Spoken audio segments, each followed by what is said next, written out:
سلام رفقای گلم، حال شما چطوره؟ انشالله که سلامت باشین. اومدم که بهتون سه تا از سینمای خارجی که واقعا عالی هستن، ارزش دیدن و دارم بهتون معرفی کنم. اولش که جستر اسم فیلم، یکی از سینمای خارجی واقعا فوق‌العاده است که میتونید بفهمید اینجا دلگک ها چقدر میتونن خطرناک باشن و مواظب باشید دیگه نخوردتون. Hey, hey, hey, hey, hey, hey!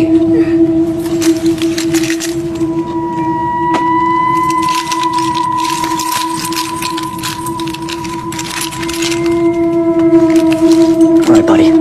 We said earlier, enough with the clown shit. Come on.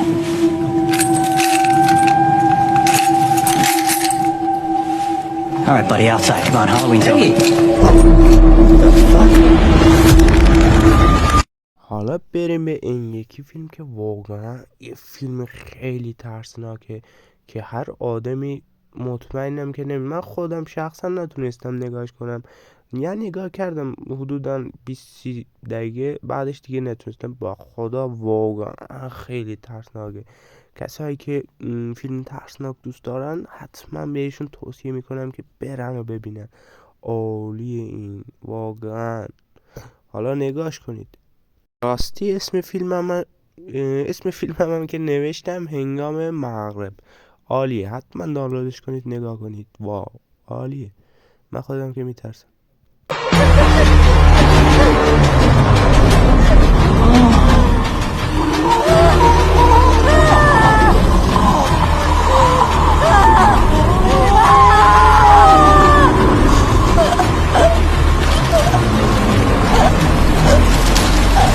حالا هم رسیدیم به فیلم آخرمون که واقعا ارزش دیدن رو داره.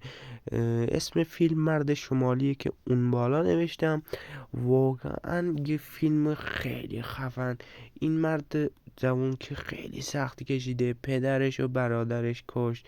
پدرش یه شاه بود، یه شاه بزرگی، جلو چشمانش کشت، ولی این یه با خودش عهد کرد که من انتقاممو میگیرم و واقعا خیلی سختی کشید، مثل گرگا زندگی کرد، حیوانات، و آخرش خودتون برید ببینید ببینم انتقام پدرشو گرفت یا نه. مرد شمالی عالیه.